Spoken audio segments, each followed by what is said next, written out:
Hello दोस्तों, कैसे हैं आप सब। उम्मीद करती हूँ आप लोग अच्छे होंगे, मस्त होंगे, स्वस्थ होंगे और घर परिवार में भी सब अच्छे होंगे। चलिए शुरू करते हैं हमारी कहानी। वाइल्ड इंटीमेसी और प्लीज धीरे करो ना।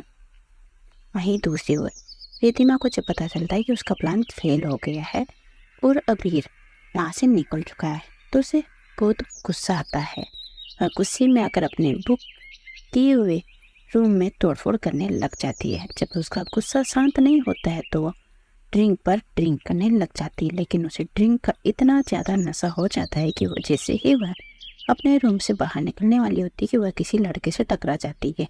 जैसे ही वह लड़का रितिमा को देखता है तो उसकी होठों पर शैतानी मुस्कुराहट आ जाती है और वह रितिमा के साथ छेड़खानी करने लग जाता है।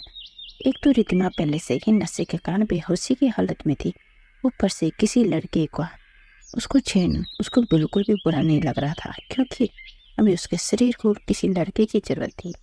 वहीं वो लड़का उसकी बॉडी पर हाथ फेरते हुए बोलता, अरे अरे मिस राजपूत, क्या हुआ? क्या आपको मेरी मदद की जरूरत है? अगर है तो मुझे बता सकती हैं, क्योंकि मैं हमेशा सुंदर लड़कियों की मदद करने के लिए तैयार रहता हूँ। और जब वह लड़का देखता है कि रितिमा उसको खुद से दूर नहीं कर रही है तो वो रितिमा को नीचे झुककर अपनी बाहों में उठा लेता है। उसके बाद उसे उस होटल के एक रूम में लेकर चला जाता है। जैसे ही वह उसे होटल के रूम में लेकर जाता है तो ऑटोमेटिकली रूम का डोर ऑटोमेटिकली ही बंद हो जाता है। फिर वो रितिमा को ले जाकर बेड पर फेंक देता है, जिसके कारण रितिमा उछल जाती है और उसके मुंह से चीख निकल जाती है। जैसे उस लड़के के कानों में रितिमा की आवाज़ सुनाई देती है तो उसके होठों की जो मुस्कुराहट थी वह और भी ज़्यादा गहरी हो जाती है। उसके बाद वह अपना पहना हुआ कोट निकालकर वहीं नीचे फर्श पर फेंक देता है और फिर वहाँ से दूसरी तरफ जाते हुए, जहाँ पर बहुत सारी वाइन की कलेक्शन रखी हुई थी, अपनी शर्ट के बटन खोलते हुए उस तरफ चला जाता है। वहाँ से जाकर एक सबसे महंगे वाइन की बोतल को उठाता है और फिर उसको अपने होठों से लगाकर गट गट करके पीने लग जाता है। साथ ही साथ वह अपनी शर्ट के बटन खोलते हुए वापस रितिमा की तरफ अपने कदम बढ़ा देता है। जैसे ही उसके कदम पेड़ के पास आकर रुकते हैं और वो रितिमा को देखता है तो उसको अपने शरीर में गर्मी पड़ती हुई महसूस होती है और वो रितिमा को देखकर अपने मन में बोलता है कि कुछ शौक है ना तुम्हें लोगों की जिंदगियों के साथ खेलने का। क्या हो, जब कोई तुम्हारे ही जिंदगी के साथ खेले तो तुम क्या करोगे मिस राजपूत? बहुत शौक है ना तुम्हें दूसरों पर हाथ उठाने का। अब तुम्हें मैं बताता हूँ कि कैसे किसी पर हाथ उठाया जाता है। उसके बाद वो अपनी शर्ट और पैंट दोनों को उतार कर नीचे फर्श पर फेंक देता है, लेकिन इस दौरान उसने ना ही रितिमा को घूमना बंद किया था और ना ही उसने वाइन पीने बंद किया था। वह वाइन पीते हुए रितिमा को ऊपर से नीचे तक कूद रहा था। जब उसे और कंट्रोल नहीं होता है तो वो उस वाइन की बोतल से रितिमा की बॉडी पर डालना शुरू कर देता है वाइन रितिमा की, जिसके कारण रितिमा के चेहरे से लेकर उसकी टांगों तक वह पूरी की पूरी वाइन में भीग चुकी थी। उसने जो वाइन वाइट कलर की ड्रेस पहन रखी थी वह भी वाइन से भीग चुकी थी। उसके बाल मेसी हो चुके थे, उसके चेहरे पर वाइन से लाल रंग के निशान बन गए थे।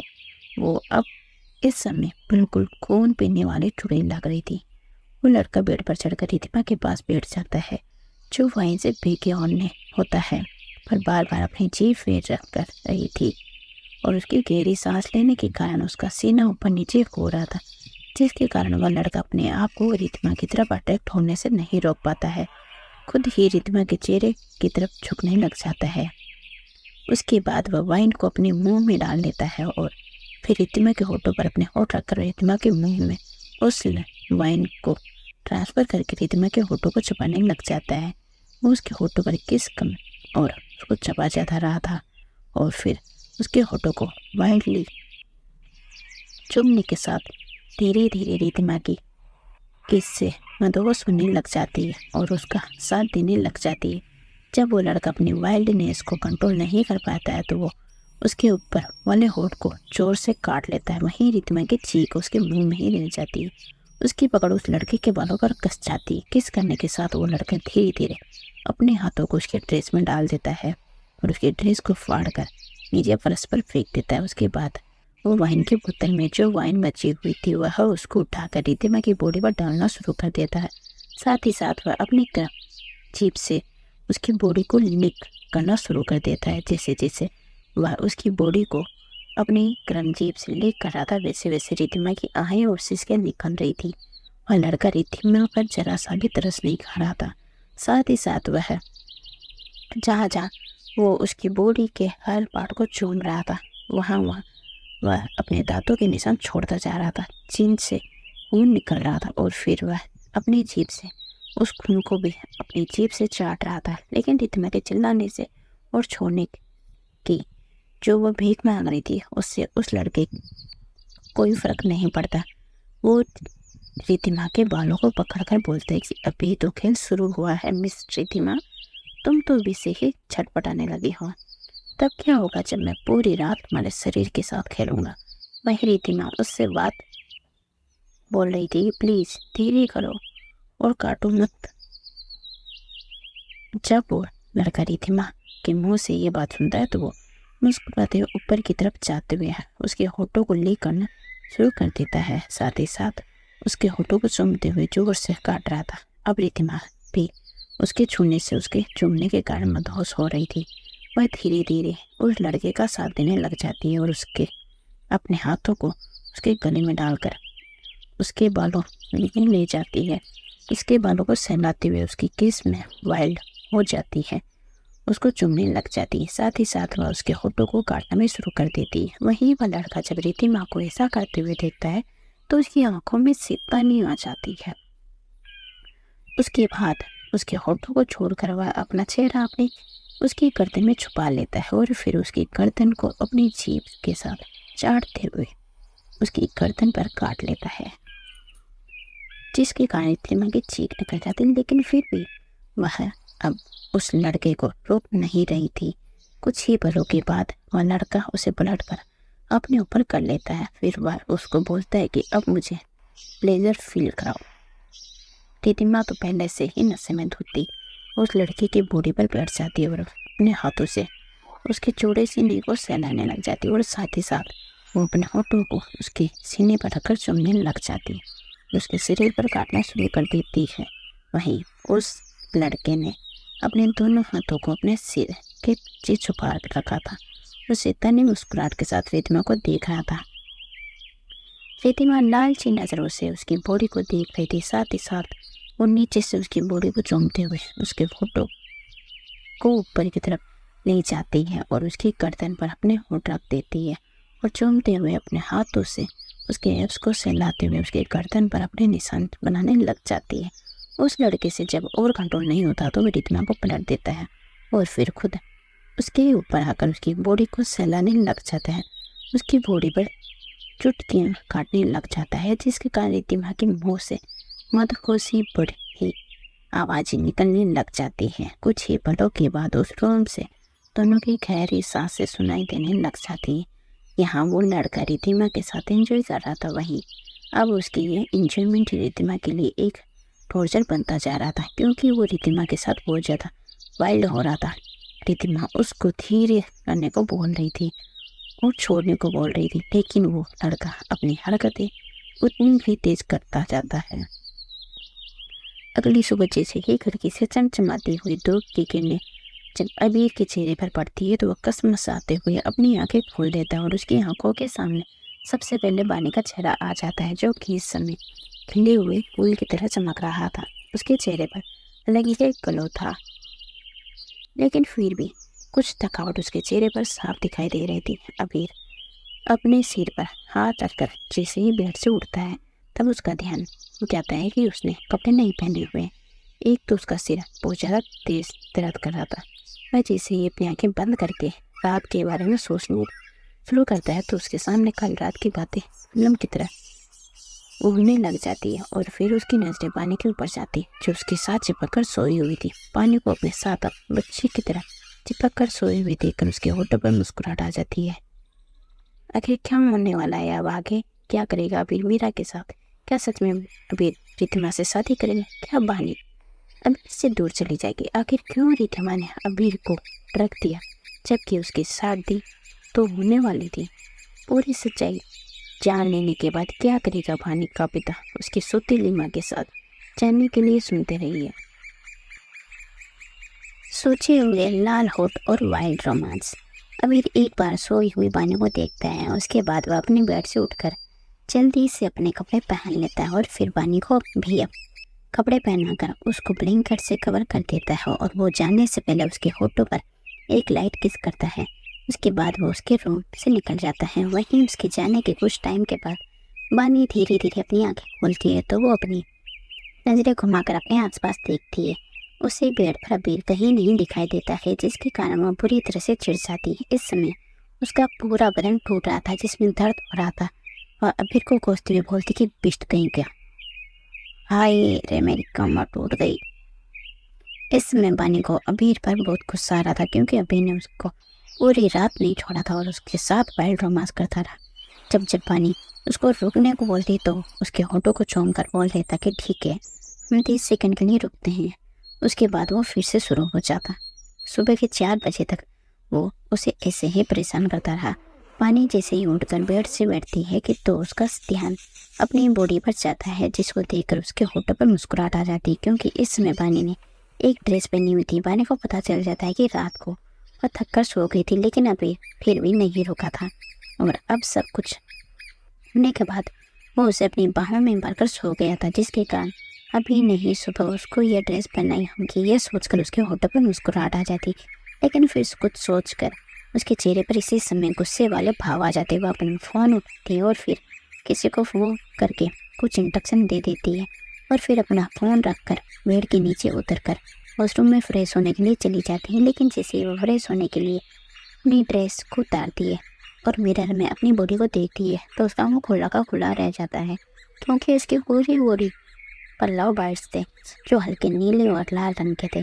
बानी अपना एक हाथ आगे बढ़ाकर अब अपने गर्दन पर बने हुए लव बर्ड्स को टच करती है। जैसे ही वह उस निशान को टच करती है तो उसकी एक आहन निकल जाती है और इसी के साथ वह अजीब सा मुँह बनाकर अबीर को आने अपने मन में गाली निकालने लग जाती है और बुरा भला बोलने लग जाती है। लेकिन उसे यह नहीं पता चलता कि वह कब से वॉशरूम में है। अब तक उसे पूरा आधा घंटा हो गया था उसकी बॉडी को निहारते हुए, लेकिन जैसे वह अपनी बॉडी पर अबीर के दिए हुए निशानों को देखती है तो वह एक बार फिर से शर्मा जाती है, लेकिन फिर अपना सिर छटक कर जल्दी से बाथटब के पास जाती है, जिसमें पहले से ही गर्म पानी भरा हुआ था। बानी जाकर उसमें लेट जाती है। जैसे ही उसकी बॉडी गर्म पानी के अंदर जाती है, जिसके कारण उसको एक अलग सी राहत भरी महसूस होती है। उसके शरीर में जो थकावट थी, जो दर्द था, धीरे धीरे दूर होने लगता है। लगभग आधे घंटे के बाद बानी फ्रेश होकर वॉशरूम से बाहर आती है। इस समय उसने एक वाइल्ड कलर की शर्ट और ब्लैक कलर की पैंट पहनी हुई थी, जिससे वह बहुत ज़्यादा सेक्सी लग रही थी। उसकी फिगर उसकी शर्ट से झांक रही थी, क्योंकि बानी ने जो शर्ट पहनी थी वो थोड़ी टाइट थी। वहीं दूसरी तरफ अबीर जैसे ही अपने रूम के अंदर पहुंचता तो उसके पास विक्रम की कॉल आती है। जैसे ही विक्रम की कॉल आती है तो अबीर उसकी कॉल पिक कर लेता है, लेकिन उधर उसको विक्रम कुछ ऐसा बोलता है जिसके कारण अबीर के होठों पर शैतानी मुस्कुराहट आ जाती है। वो अपने मन में कुछ सोचकर विक्रम से बोलता है, ये आज के लिए जैसा चल रहा है वैसा चलने दो, क्योंकि कल का दिन सबकी ज़िंदगी में एक बड़ा बदलाव लेकर आने वाला है। इसी के साथ वह कॉल काट देता है। वहीं विक्रम जो उसे कुछ और बताना चाहता था, कॉल काटने के कारण वह अपने मन को अपने फ़ोन को घूर कर देखता है और फिर अबीर को अपने मन में कोसते हुए बोलता है कि खड़ूस। वहीं अबीर कॉल कट देने के बाद फ्रेश होने चला जाता है और जाकर शावर के नीचे खड़ा हो जाता है। जैसे ही शावर का ठंडा पानी उसकी बॉडी पर गिरता है तो उसकी आंखें बंद हो जाती हैं, लेकिन जैसे ही उसकी आंखें बंद होती है तो उसकी आंखों के सामने रात की बातें फिल्म की तरह घूमने लग जाती है, जिनको याद करके उसके होठों पर एक प्यारी सी मुस्कुराहट आ जाती है, जो शायद ही कभी किसी को देखने के लिए मिलती हो। लेकिन अभी जल्दी ही अपनी मुस्कुराहट को छिपा लेता है और फिर अपने दोनों हाथों को दीवार से टिकाकर खड़ा हो जाता है। पानी उसके सिर से फिसलकर नीचे की तरफ जा रहा था। इस समय अबीर बहुत ज़्यादा हॉट लग रहा था। उसके बाद वो अच्छे से शावर लेने के बाद अपनी बॉडी को टॉवल से साफ करने लग जाता है। उसके बाद उसकी कमर पर एक टॉवल लपेट लेता है। इस समय एक टॉवल उसकी कमर पर लपेटा हुआ था और दूसरे टॉवल से अपने बालों में से पानी को सुखा रहा था। अबीर की बॉडी बहुत ज़्यादा अट्रैक्टिव लग रही थी। उसकी बॉडी पर पानी की राहत को दिए हुए निशान और ज़्यादा अट्रैक्टिव लग रहे थे। अगर कोई अबीर को इस समय देखता तो पक्का अपने होश खो देता। वहीं रूम के डोर के बाहर खड़ी बानी का भी यही हाल था। उसने अभी अबीर के रूम का डोर ओपन किया ही था कि वह एकदम उसका रूम से बाहर था और एक कदम उसके रूम के अंदर था। लेकिन जैसे ही उसका ध्यान वॉशरूम से बाहर आ रहे अबीर पर जाता है तो उसका मुंह खुला का खुला रह जाता है। जैसे ही अबीर मिरर के सामने जाकर अपने बालों से पानी सुखा रहा होता है कि तभी उसका ध्यान मिरर में जाता है तो उसके होठों पर एक सत्तानी मुस्कुराहट आ जाती है और वहीं अपनी मुस्कुराहट को छुपाते हुए अपनी कठोर आवाज़ में बोलता है कि अंदर आ जाओ। जैसे ही बानी के कानों में अबीर की आवाज़ पड़ती है तो वह एक पल के लिए ठिठक जाती है और फिर रूम के अंदर आकर वह जल्दी से डोर को अंदर से बंद कर देती है और अपने कदम अबीर की तरफ बढ़ा देती है। जैसे ही अबीर के सामने जाकर खड़ी होती है तो अबीर अपना टॉवल वहीं पास में रखे हुए सोफे पर फेंक देता है और अपना एक हाथ आगे बढ़ाकर पानी की कमर पर रख लेता है और उसे खींचकर अपने सीने से चिपका लेता है। वहीं पानी इसे खिंचाने के कारण जम जाती है, लेकिन अगले ही पल खुद को अबीर से जोर से चिपकाकर अपनी दोनों बाहों को अबीर की गर्दन में इर्द गिर्द लपेट लेती है और फिर अबीर को देखती उसमें खो जाती है। वहीं जब अबीर देखता है कि बानी तो उसके चेहरे में ही खो गई है तो वह बिना एक पल गंवाए जल्दी से बानी के लाल चेहरे जैसे फोटो को चूमने लग जाता है जो कल रात की वजह से के कारण अभी भी सोचे हुए थे। वहीं अबीर के चूमने के कारण बानी होश में आती है, लेकिन जैसे ही बानी को एहसास हुआ कि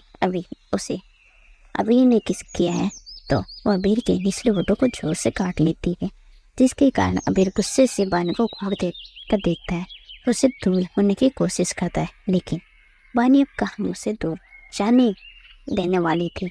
वह जैसे ही अपनी पकड़ अबीर की गर्दन पर मजबूत करते हुए उसके होठों को टूफली चूमने लग जाती है, जिसके कारण अबीर की आंखें बड़ी हो जाती है। आज पहली बार बानी खुद से आगे आकर उसे किस कर रही थी, लेकिन यहाँ उसके उलट हो रहा था। कहाँ तो वो बानी को परेशान करना चाहता था, लेकिन कहाँ अब उसके मजे ले रही थी। अबीर एक बार फिर बानी को देखता है जिसकी आंखों में शरारत साफ दिखाई दे रही थी।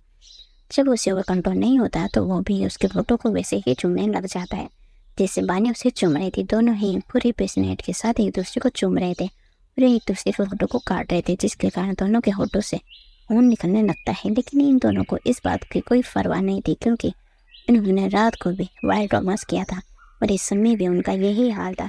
अबीर की बॉडी की हीट बढ़ती ही जा रही थी, जिसके कारण वो थोड़ा सा आगे बढ़ना चाहता था, लेकिन वह जानता था कि ये समय अभी सही नहीं है आगे बढ़ने के लिए। इसलिए पूरी 15 मिनट की किस करने के बाद वह बानी को छोड़ता है और उसे अपने गले से लगाकर उसकी पीठ को सहलाते हुए उसको शांत करने की कोशिश करता है। वहीं बानी भी अपनी आंखें बंद करके अपने सिर को उसके कंधे पर टिका लेती है और गहरी गहरी सांस लेने लग जाती है।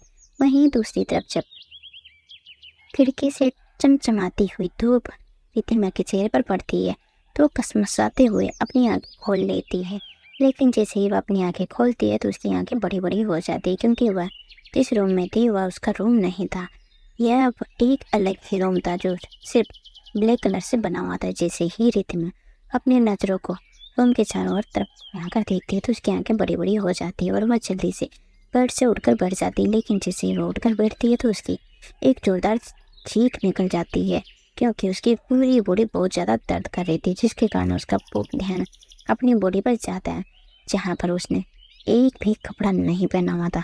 वो घूर कर अपनी बॉडी को देखती है। फिर जैसे ही अपने मुंह से कुछ आवाज़ निकालने वाली होती कि तभी किसी ने उसको उसकी कमर से कसकर पकड़ लिया और उस ध्यान से बेड की दूसरी तरफ चला गया।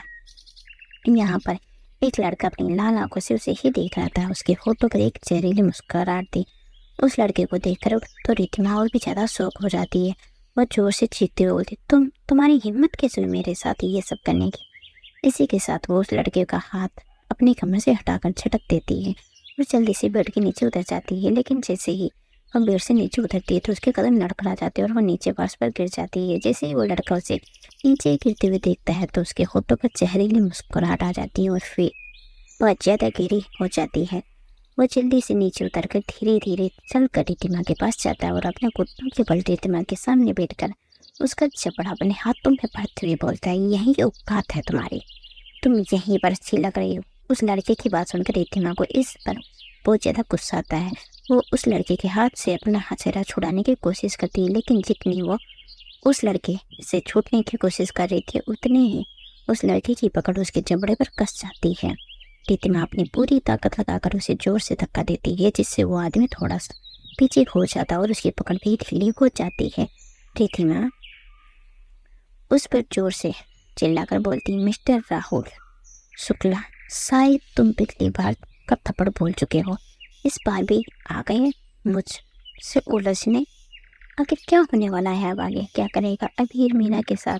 क्या सच में अबीर रितिमा से शादी करेगा? क्या बानी अबीर से दूर चली जाएगी? आखिर क्यों रितिमा ने अबीर को डर दिया, जबकि उसकी शादी तो होने वाली थी? पूरी सच्चाई जान लेने के बाद क्या करेगा बानी का पिता उसकी सुतीली मां के साथ जानने के लिए? सुनते रहिए। हेलो दोस्तों, कैसे हैं आप सब? उम्मीद करती हूँ आप लोग अच्छे होंगे, मस्त होंगे, घर परिवार में भी सब अच्छे होंगे। चलिए शुरू करते हैं हमारी कहानी। हर रात मैं तुम्हारे जिस्म के साथ खेलूंगा और तुम्हें एहसास दिलाऊंगा कि तुम्हें कितनी बड़ी गलती। हाँ तो गाइस, हमारी कहानी शुरू होने से पहले हम जान लेते हैं कि राहुल शुक्ला कौन है और इसका रितिमा से क्या रिश्ता है। तो मैं आपको बता दूँ, राहुल शुक्ला कोई और नहीं, शुक्ला इंडस्ट्री का CEO है, जो कि बहुत ही ज़्यादा शातिर इंसान है। इसी के साथ साथ वह रितिमा से प्यार भी करता था, जिसके कारण उसने जब एक पार्टी में रितिमा को प्रपोज किया था, तब रितिमा को राहुल की असली आइडेंटिटी के बारे में कुछ भी पता नहीं था, क्योंकि उसे लो प्रोफाइल रहना पसंद था। इसलिए वो उसे एक नॉर्मल सा बिजनेसमैन समझती थी। जब राहुल ने उसे सबके सामने प्रपोज किया तो रितिमा को गुस्सा आ जाता है और वो उसका बहुत ज़्यादा मजाक उड़ाती है और साथ ही सभी के सामने शुक्ला के चेहरे पर एक जोरदार थप्पड़ मार देती है, जिसके कारण राहुल इतना ज़्यादा नाराज हो जाता कि उसने उसी समय कसम खा ली थी कि वह रितिमा को पूरी तरह से बर्बाद करके रहेगा।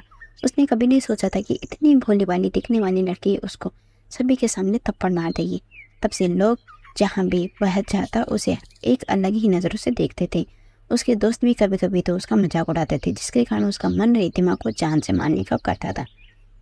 और आज उसने कुछ ऐसा किया था कि रितिमा शायद ही अपनी आने वाली ज़िंदगी में खुश रह पाए। राहुल रितिमा को देखकर जोर जोर से हंसने लगता है और उसके जबड़े को कसकर पकड़ते हुए बोलता है, रितिमा राजपूत, तुम्हें क्या लगता है कि तुम मुझे थप्पड़ मार गए इतनी आसानी से बच जाओगी?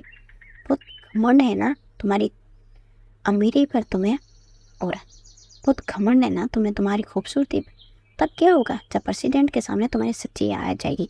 क्या तब भी वो तुम्हारे साथ शादी करे? जैसे ही रितिमा ये सुनती तो उसकी आंखें बड़ी बड़ी हो जाती। राहुल की पकड़ से छूटने की कोशिश करते हुए उससे बोलती है कि छोड़ो मुझे, तुम ऐसा कुछ भी नहीं कर सकते, ना ही मैं ये शादी टूटने दूंगी। तुम चाहे कितनी भी कोशिश कर लो, क्योंकि प्रेसिडेंट को मुझसे शादी तो करनी ही पड़ेगी, उसके लिए चाहे मुझे किसी भी हद तक क्यों ना जाना पड़े। राहुल जब रितिमा की बात सुनता है तो रितिमा को ऐसे देखता है जैसे वह किसी बेवकूफ़ को देख रहा हो, क्योंकि वो ये अच्छे से जानता है कि अगर अबीर शादी के लिए मान भी जाता है तो वह जब रितिमा की सच्चाई जनता के सामने आएगी तो कभी भी इसका एक्सेप्ट नहीं करेंगे। और फिर हर रात मैं तुम्हारे जिस्म के साथ खेलूंगा और तुम्हें एहसास दिलाऊंगा कि तुमने कितनी बड़ी गलती की है। वहीं दूसरी तरफ अबीर और बानी दोनों ही एक दूसरे से चिपक कर खड़े होते हैं। बानी ने अपना दोनों हाथों को अबीर के गले में डाला हुआ था और अबीर ने अपने दोनों हाथों से बानी की कमर को कसकर पकड़ रखा था। बानी को और अबीर दोनों ही एक दूसरे की आंखों में खो गए थे कि तभी बानी अपने डिप्टी आवाज़ में अबीर से पूछती कि अब जब तुम्हें पता है कि तुम्हें ड्रग देने वाला कोई और नहीं मिस रितिमा राजपूत है, तो तुम उसके साथ क्या करने वाले हो? अभी जब बानी की बात सुनता है तो उसके होठों पर एक अजीब सी मुस्कुराहट आ जाती है और वो आगे बोलता है। बानी उसकी बात सुनकर उसको घूर कर देखती है, लेकिन कोई जवाब नहीं देती है। उसके बाद वो उसे गुस्से से बोलती, फिर मुझे क्या पता कि तुम उसके साथ क्या करने वाले हो, लेकिन तुम इतनी बात ध्यान से जान लो कि अगर तुमने उसके करीब जाने की कोशिश भी की तो मैं तुम्हें जान से मार दूंगी। इस समय बानी की आंखें ये सोचकर गुस्से से लाल हो रही थी कि कल रात अगर अभी नसीब में हो जाता और इसी बात का फ़ायदा रिद्धिमा उठा लेती तो दोनों के बीच वो रिलेशन बन जाता जो कभी नहीं बनना चाहिए था। तो क्या करती बानी और क्या होता उसके बच्चे का, क्योंकि वो ये बात अच्छे से जान जा चुकी थी कि रिद्धिमा एक अच्छी लड़की नहीं है। ये सब सोचकर बानी को गुस्सा बढ़ता जा रहा था। उसको इस बात का भी एहसास नहीं होता है कि अबीर उसको गुस्से वाला चेहरा देखकर मुस्कुराया जा रहा था। जब उसे और बर्दाश्त नहीं होता तो वह अपने चेहरे को नीचे की तरफ झुकाकर बानी के होठों पर अपने होठ रख देता और उसे होठों को चूमने लग जाते, जिसके कारण बानी की एकदम हड़बड़ा जाती है और अबीर के कंधों से पकड़कर उसे खुद से दूर करने की कोशिश करती है। लेकिन अब कहाँ अबीर उससे दूर होने वाला था। अबीर उसके होठों को चूमते हुए उसकी आंखों को देखता है कि बानी अपनी आंखों को बड़ी बड़ी करके उसे ही घूर रही थी। सच में अपना एक हाथ उठाकर उसकी आंखों पर रख देता है और फिर थोड़ा सा उसके चेहरे से दूर होते हुए अपनी सेडक्टिव आवाज़ में बोलता है, इस पल को एंजॉय करो मेरी जान। उसी के साथ एक बार फिर उसको डीप किस करने लग जाता है। पूरे 15 मिनट के बाद दोनों एक दूसरे को छोड़ते हैं। उसके बाद अबीर बानी के हाथों में टाई पकड़ाते हुए बोलता है, इसे बांध दो। तो बानी उसके हाथ से टाई ले लेती है और उसे बांधने लग जाती है। जितना टाइम में उसे टाई बांधती है तब तक अबीर उसको परेशान करने लग जाता है। कभी अपनी हाथ से उसके कमर को सहलाने लग जाता है तो कभी उसके शर्ट के अंदर हाथ डालकर उसकी पीठ को सहलाने लग जाता है, जिससे बानी एक पल के लिए तो चहक जाती है। एक बार तो बानी घूर कर अबीर को देखती है, लेकिन अबीर कहाँ टिकने वाला था, वो उसे वैसे ही परेशान करता रहता है। उसके बाद बानी भी उसे टाई बांध देती है। उसके बाद जैसे ही दोनों रूम से बाहर निकलते हैं तो अबीर के पास विक्रम की कॉल आ जाती है, जो उसे बोल रहा था, सर आपकी एक मीटिंग है। अबीर कॉल डिस्कनेक्ट करके उसके बाद बानी के माथे को चूमते हुए बोलता है, अपना और उसका ध्यान रखना। उसके बाद वह वहाँ से जाने लगता है। तभी क्रिस अपने रूम से बाहर निकलते हुए अबीर को दुखने को बोलता है, कलोज पापा याद रखना, मेरी छोटी माँ नहीं आनी चाहिए। अगर आपने मेरे मॉम के अलावा किसी और की शादी की तो मैं आपको छोड़कर चला जाऊँगा और आपको कभी भी माफ़ नहीं करूँगा, समझ गए आप। वहीं अबीर जब अपने बेटे की बात सुनता है तो उसकी भौहें आपस में सिकुड़ जाती है। उसे घूर कर देखता है और फिर बोलता है कि अपनी पढ़ाई और अपनी ट्रेनिंग पर ध्यान दो, ये मामला मेरा है, इस पर अपनी टांग मत अड़ाओ। उसके बाद अबीर वहाँ से चला जाता है। वहीं क्रिस जब अबीर की बात सुनता है तो वो पूरी तरह से चिढ़ जाता है और अबीर के पीछे जाने को तैयार था। जैसे ही बानी अबीर के पीछे पीछे क्रिस के रूम तक पहुँचती है तो वह देखती है कि क्रिस अबीर के पीछे जा रहा है। तो वह जल्दी से क्रिस का हाथ पकड़ लेती है और उसे अपनी बाहों में उठाकर उसके गाल को चूम लेती है और बोलती है, गुड मॉर्निंग बेबी। जैसे ही क्रिस बानी की बात सुनता है तो वह भी अपने दोनों बाहों को बानी के गले में डालकर बोलता है, गुड मॉर्निंग एंजल। उसके बाद बानी बोलती है, चलो मैं तुम्हें रेडी कर देती हूँ। उसके बाद हम कहीं घूमने जाएंगे। दोनों माँ बेटे अपने रूम में चले जाते हैं। बानी अभी जैसे ही क्रिस को नहलाने के लिए वॉशरूम में अंदर जाती है तो क्रिस बोलता है, मैं खुद नहा सकता हूँ, मैं अब छोटा बच्चा नहीं, अब मैं बड़ा हो गया हूँ। बानी जैसे उसकी बात सुनती है तो मुस्कुरा देती है। वो बोलती है, ठीक है तुम खुद नहा लेना, मैं तुम्हारे कपड़े निकाल देती हूँ। उसके बाद उस वॉशरूम में छोड़कर बाहर आ जाती है। क्रिस भी नहाने लग जाता है। वहीं दूसरी तरफ साइकिल विला में इस समय माहौल थोड़ा सा परेशानी वाला हुआ पड़ा था, जहाँ बानी का पिता बहुत ज़्यादा पछता रहा था कि आखिर उसने 5 साल पहले क्यों अपनी बेटी की बात नहीं मानी, क्यों उसने उसकी बातों पर विश्वास नहीं किया। अगर उसने उस समय उसकी बातों पर विश्वास कर लिया होता तो आज उसे इतना पछतावा ना होता। वह जैसे ही अपना फ़ोन निकाल कर बानी को कॉल करने वाला होता है कि उसके हाथ अपने आप रुक जाते हैं। उसे समझ ही नहीं आता है कि आखिर वह अब बानी से क्या बात करे, किस मुँह से, क्योंकि 5 साल पहले उसने खुद ही तो आगे आकर ये रिश्ता तोड़ा था। आखिर अब बानी क्यों बात करेगी उससे। वो अभी इसी दड़बोन में था कि तभी उसके पास बानी की सौतेली बहन जिया आती है, जिसके आगे इस समय नाम थी। वो अपने पिता से बोलती है, पापा आप आखिर बानी से बात क्यों नहीं करते हैं, आखिर माँ की गलती की सज़ा मुझे क्यों मिल रही है। जी हाँ, आप सोच रहे होंगे कि अब जिया को किस बात की सज़ा मिल रही है, तो मैं आपको बता दूं कि जिया को 5 साल पहले जो बानी की प्रेग्नेंट होने के कारण एक इंटरनेशनल डांसिंग ग्रुप में एक मेंबर के तौर पर रख लिया गया था। उस ग्रुप को ज्वाइन करना भी जिया का बचपन का सपना था। तो अब जब अबीर को सच्चाई पता चलती है तो उसको उस ग्रुप से बाहर निकाल दिया जाता है। वैसे भी जिया का डांस इतना ज़्यादा अच्छा नहीं था और ना ही उसमें कोई टैलेंट था। वह है तो सिर्फ इसलिए उसको उस ग्रुप में जगह दे दी जाती क्योंकि वह बानी की बहन थी। अब जब सच्चाई अबीर के सामने आ जाती है तो वो बिल्कुल भी नहीं चाहता था कि वो लोग इज्जो आराम की ज़िंदगी जी सके जिन्होंने बानी की कितनी मुश्किलों में डाला था। वहीं बानी के पिता जब जिया की बात सुनते हैं तो घूर कर जिया को देखते हैं और बोलते हैं, अगर 5 साल पहले तुम्हारी माँ ने बानी के साथ वह सब ना किया होता तो आज तुम सबके साथ ये सब ना होता। वैसे भी वह जगह तुम्हारी नहीं थी और अब चुपचाप घर बैठी रहो। वो जगह तुम्हें सिर्फ इसलिए मिली थी क्योंकि तुम बानी की बहन थी, लेकिन तुम लोगों ने क्या किया उसके साथ? अब तुम लोग ये सोचते हो कि मैं बानी के साथ बात करूं? बिल्कुल भी नहीं।